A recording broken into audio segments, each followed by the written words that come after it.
Hello and welcome back to the Hoarder's Crafting Podcast. My name is Sasha and this is my little alcove of the internet where I like to talk all things crafting.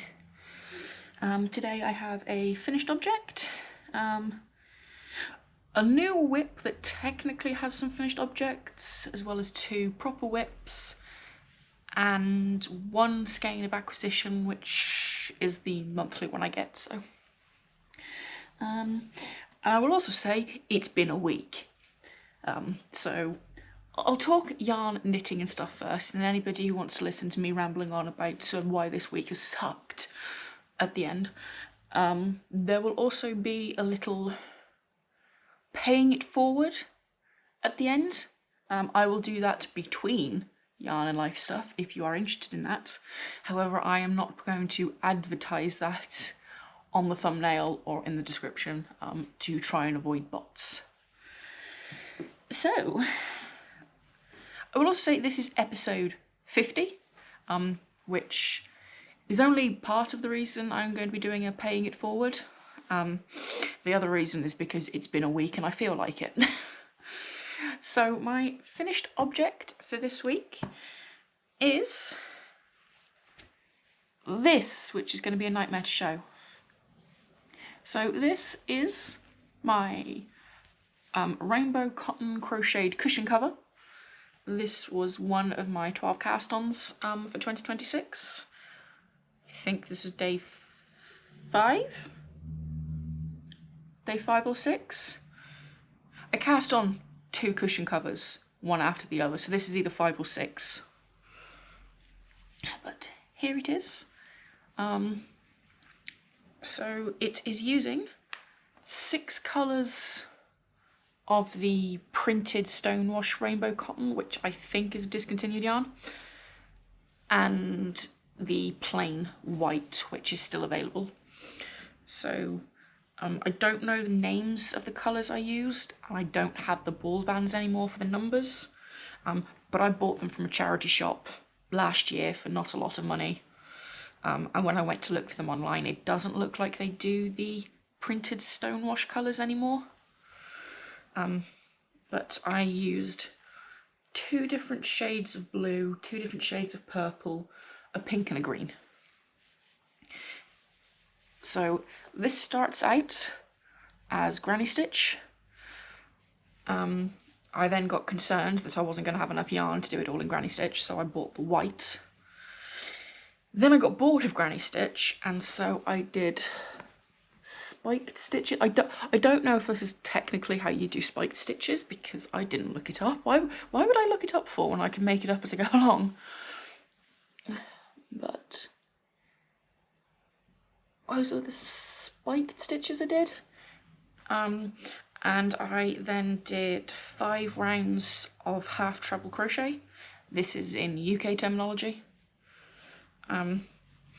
Which was 2 rounds of the white, 1 round of a colour and 2 rounds of white.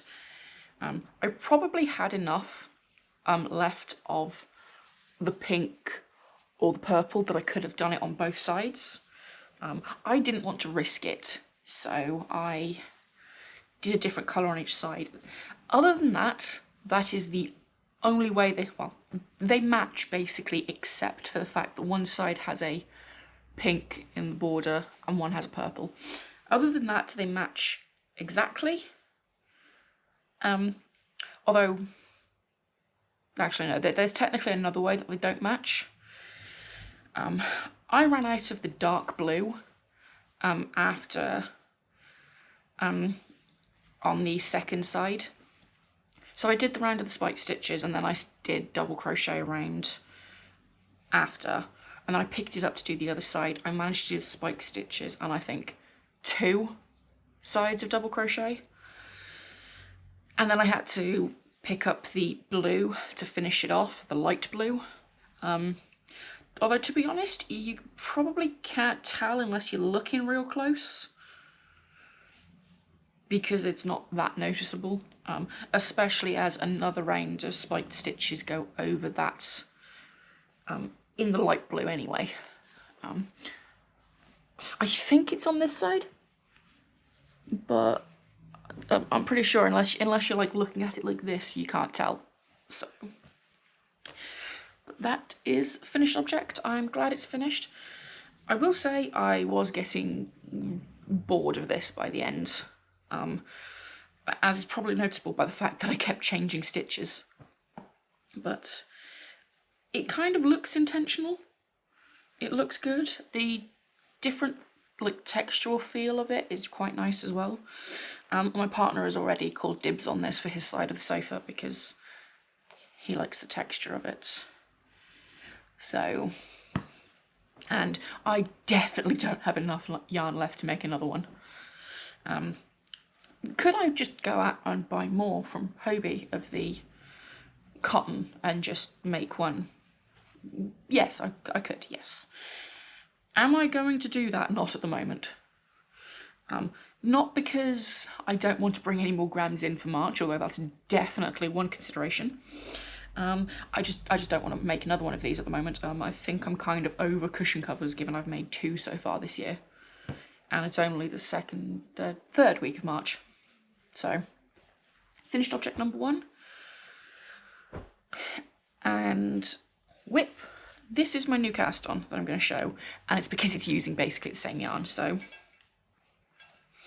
I had this much left of the second ball of whites, and then 2 balls of the black that I'd also bought just in case, as well as between 0 and 6 grams left of the colours. So I had none of the dark blue.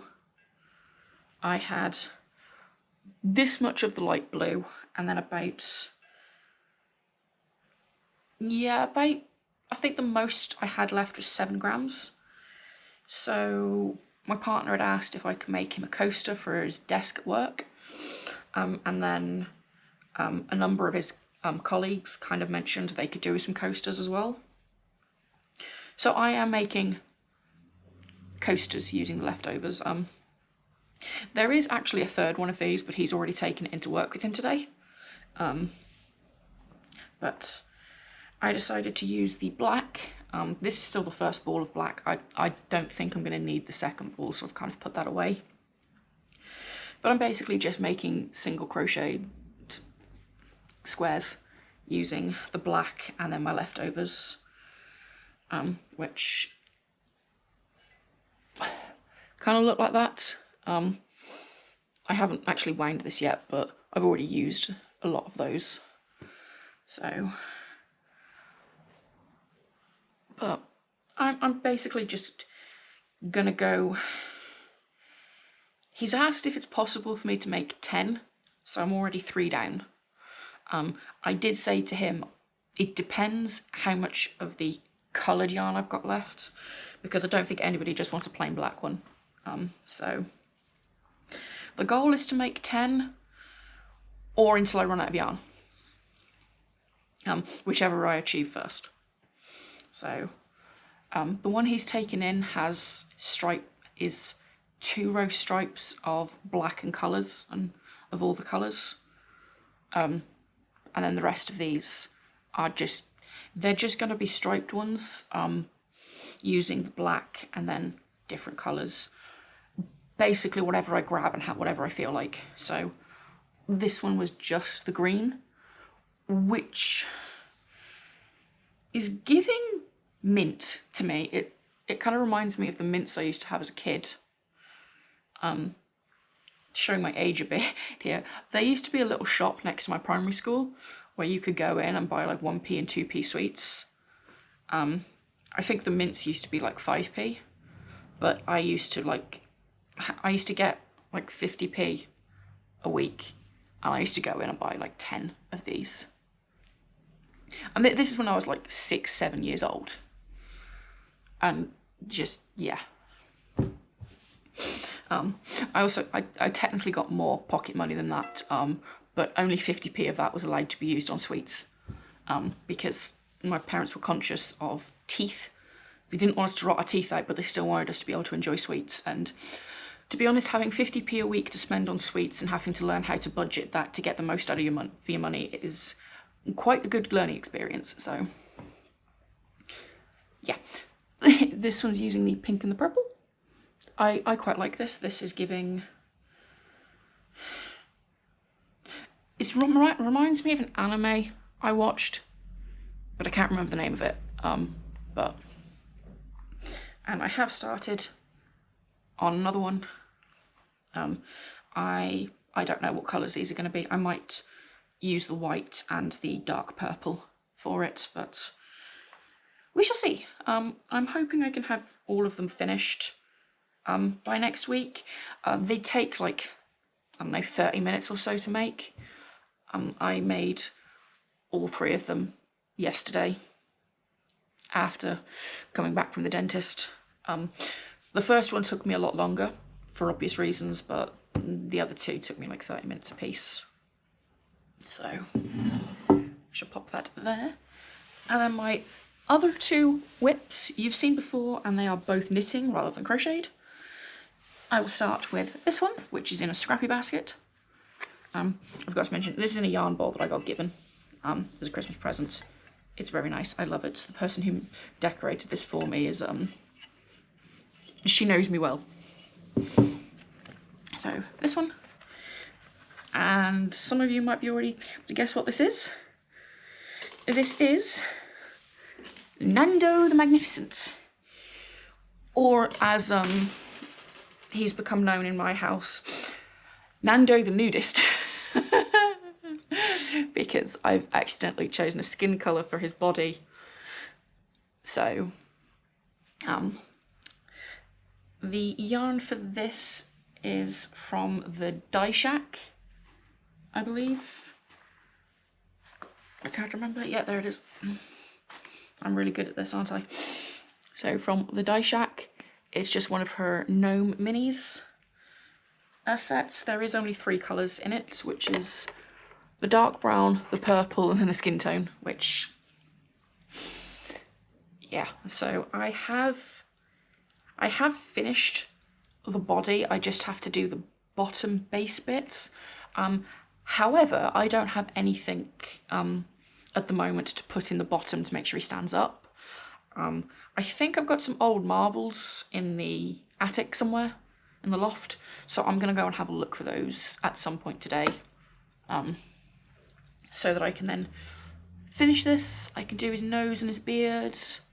I can do another appendage that I'm not allowed to talk about on YouTube because I'm childish. And then I can just make his cape. So he's looking good. I have lightly stuffed the hats. I didn't want to stuff it too much, otherwise it kind of forces it upright, and I wanted the bends to be very noticeable. But yeah, we have progress on this. I didn't work on this all that much. I only worked on this yesterday. Just getting it to the point where I could do the bottom. Mostly because I needed a break from crochet, but at the same time I didn't want anything too complicated because I'd been to the dentist. So yeah, I'm hoping I can have more progress on this. I would say have him finished for next week, but that's probably not going to happen, and I'll get into that in a bit. But yeah, so that's him. There's not tons to talk about at the moment because obviously there's not much progress. I don't want to talk about him too much because then I won't have anything to talk about when he is finished. And he's kind of difficult to show at the moment, so. And then my last whip is in a bag I made myself. And this is my March socks. So the yarn for this is by Attic Spin Dye. It is called Neon Darkness, and it is probably the happiest yarn I've seen in a while. It just makes me smile every time I see it. It is this beautiful black base with tons of neon speckles. And I absolutely love this. So I think when you saw this last week, I had like 2 rounds of the gusset done. I have almost finished the foot of the sock. I did have to rip back a couple of rows because I dropped a stitch and didn't realise, and that would annoy me, so these probably would have been done if I wasn't an idiot. I think I've got 3 or 4 rounds left, and then I do the toe. So these will be finished, well, not these, this sock will be finished today. I still have a whole second sock to knit, and it is the 20th of March, I believe.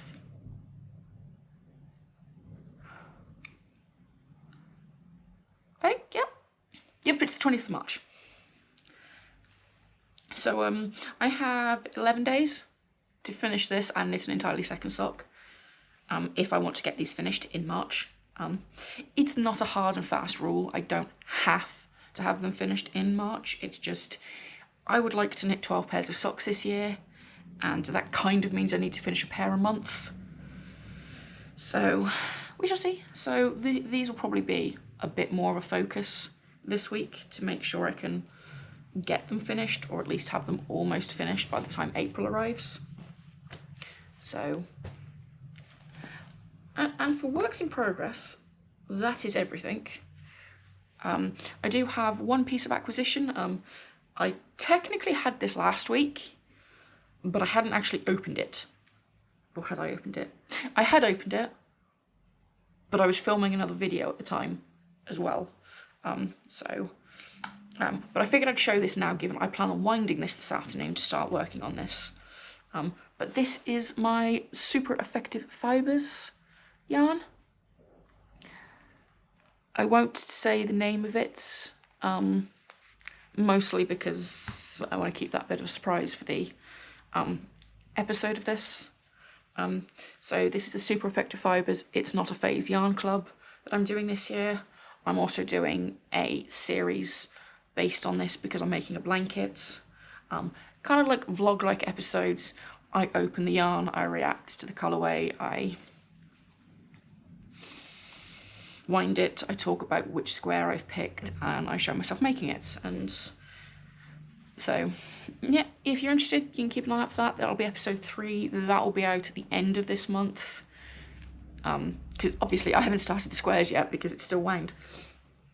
But yeah. I'm now going to talk about my pay it forward. So part of that's because I've just had a bad week and I just feel like giving. So I'm going to be giving away a pattern prize in the next episode. To enter this little giveaway, pay it forward, all you need to do is leave a comment. Just leave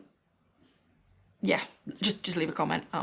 It will be a pattern prize up to the value of 10 UK pounds. You can pick it.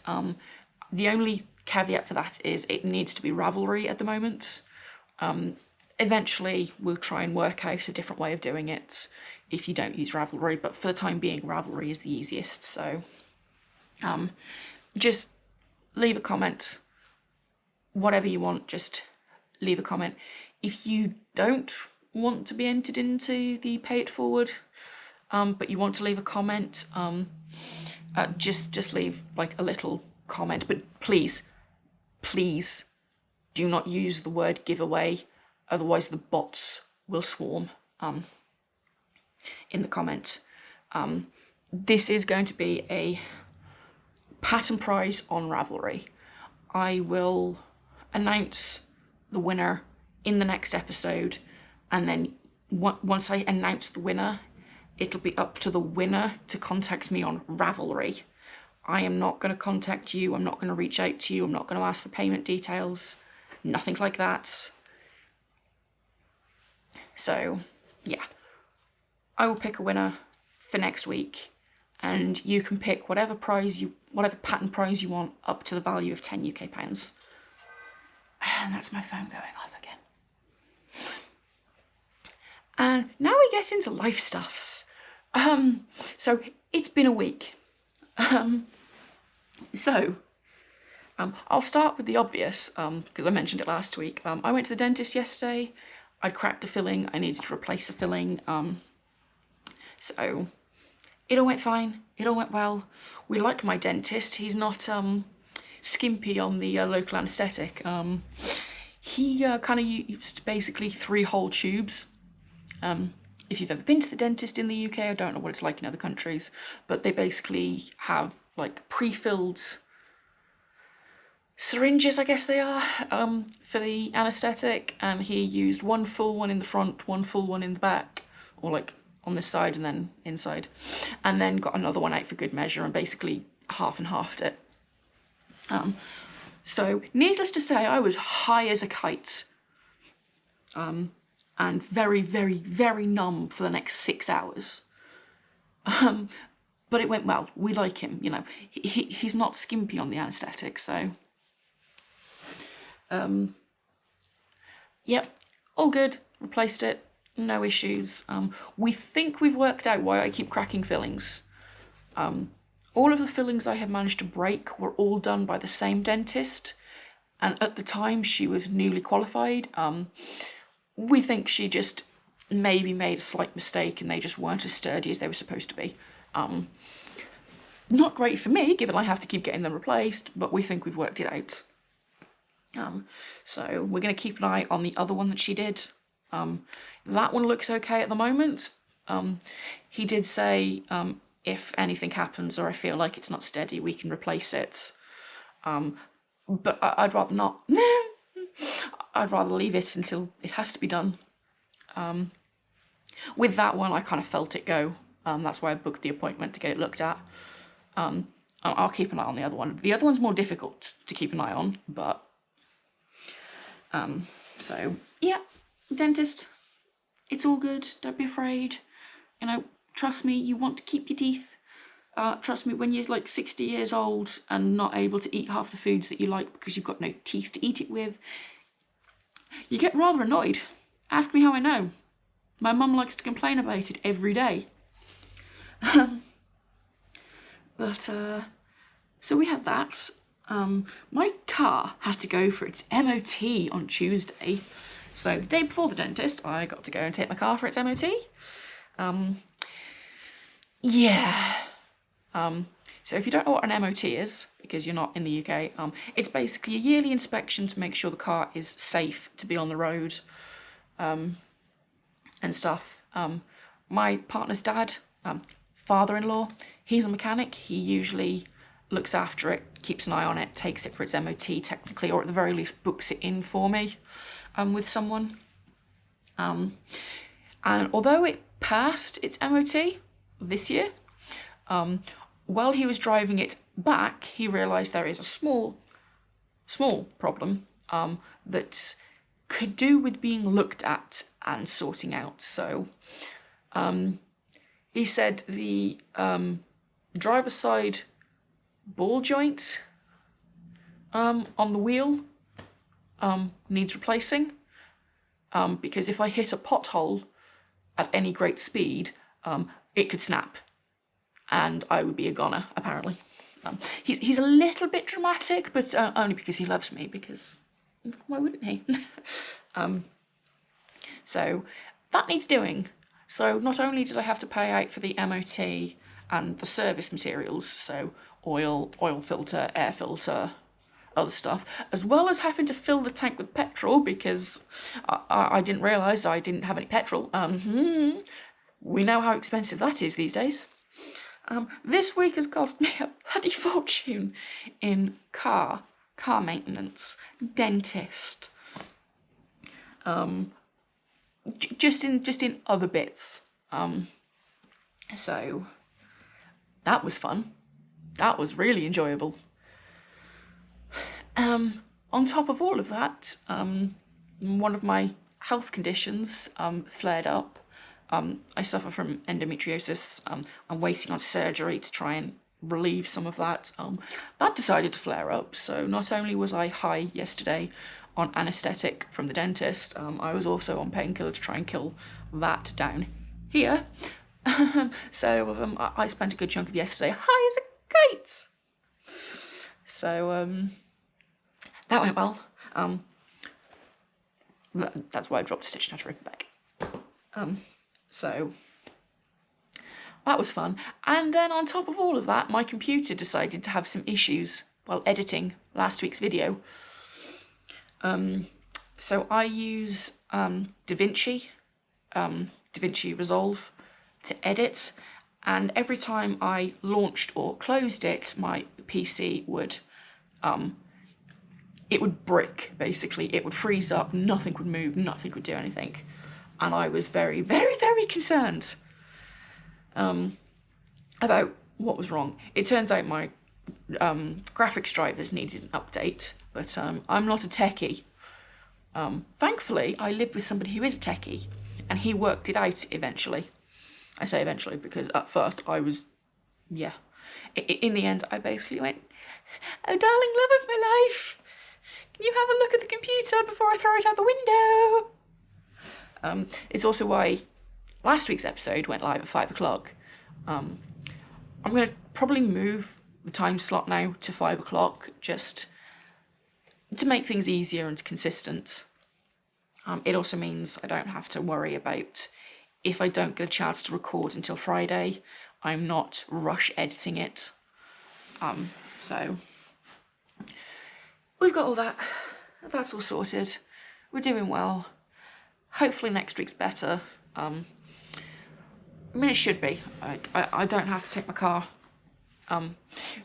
The ball joint issue on my car will be sorted by my father-in-law next month probably, or beginning of May. I don't drive my car all that much.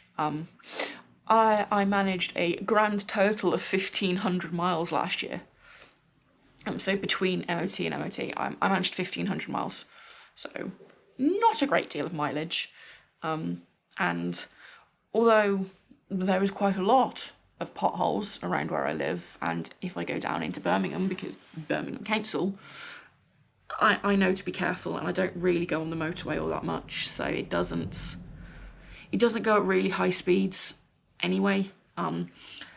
As my oh, I'm back. Sorry about that. My battery decided it didn't want to have charge anymore, so it just went kaput. Where was I? I was talking about my car, wasn't I? Oh yes, so my partner and father-in-law like to say that I have a car solely for the purpose of tootling around town. Hence the reason I have a petrol and not a diesel. Petrol's better for short journeys, diesel's better for long journeys. It doesn't like short journeys. So yes, I have a petrol car for the purpose of tootling around town. I use it to run errands. I go food shopping, doctor and hospital appointments, picking other stuff up, running around for friends and family, bits like that. I do a lot of like errand running in the car. So yeah, it's the only reason I have a car is because I technically need one just for the amount of running around I do. So yes, if anyone's wondering, I drive a Renault Clio. We like to call her Cleopatra because I'm an imaginative person like that. I've called my Clio Cleopatra. It's a Mark III, also known as It Looks Dopey. If you're curious, look up Renault Clio Mark III and you'll just see that it looks dopey. When its lights are on, it's like...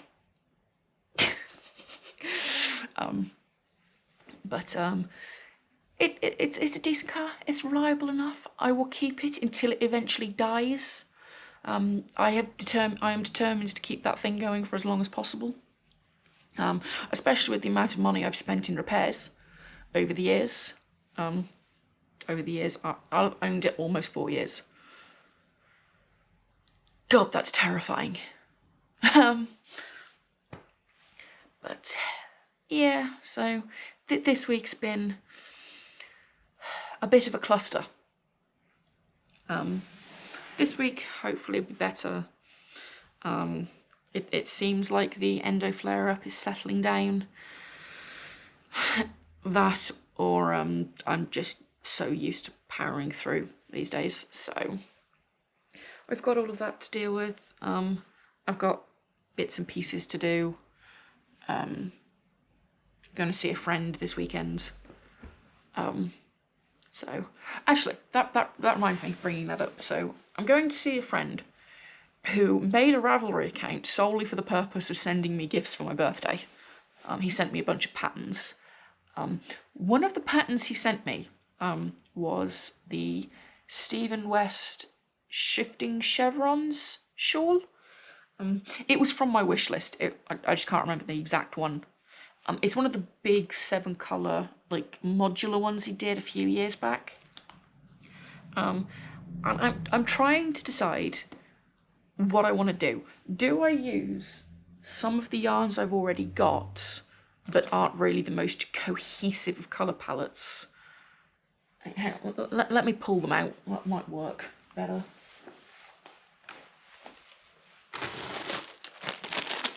Sorry about the crinkling. So I have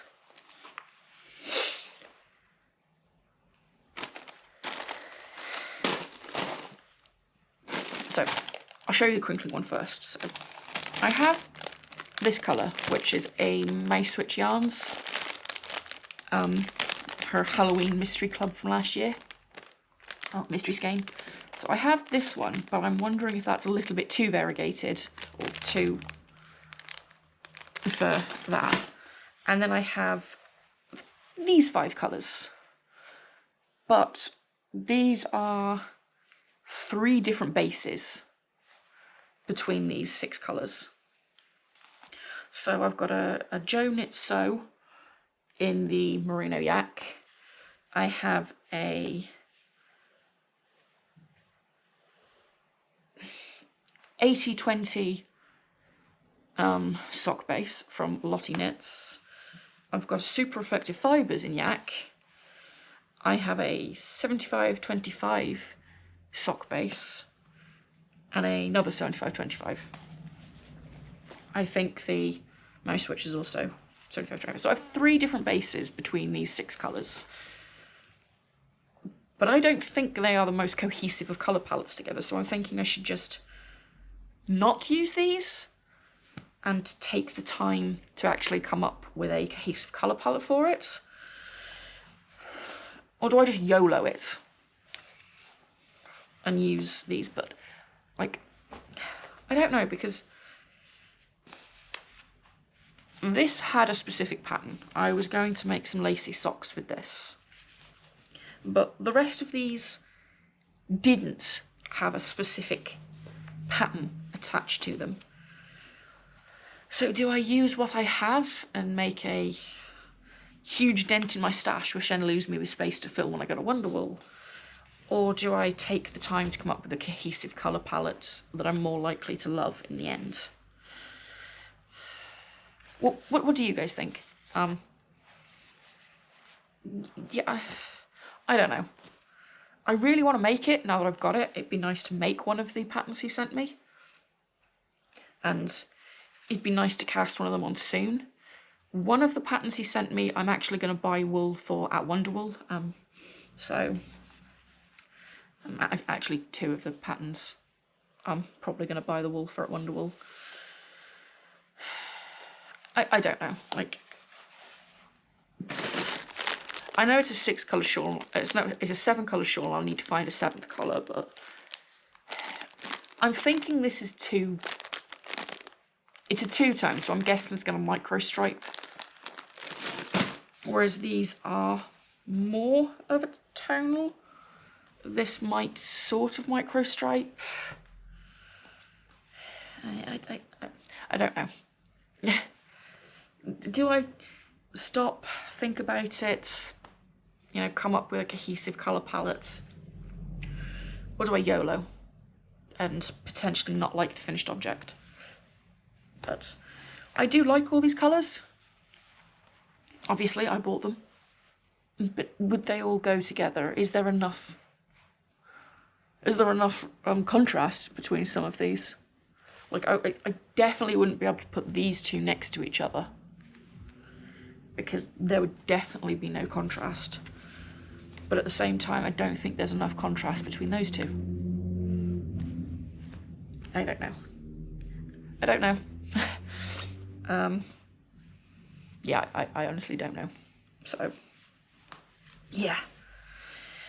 Anyway, I'm going to leave it there for this week. As I said, if you want to take part in the Pay It Forward and be in with a chance of winning a pattern prize, just leave a comment. Like, if you don't want to be entered into that, but you still want to leave a comment, just say something.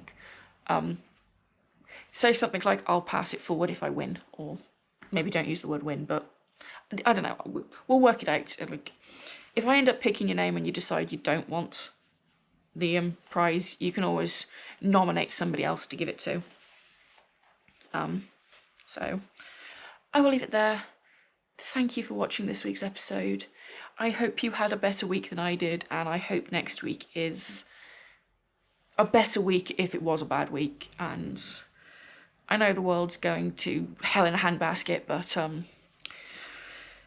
we have to keep moving on, muddling on, moving forward. Otherwise, nothing gets done, and then we feel worse. So thank you for watching, and I hope to see you next time. Bye, guys.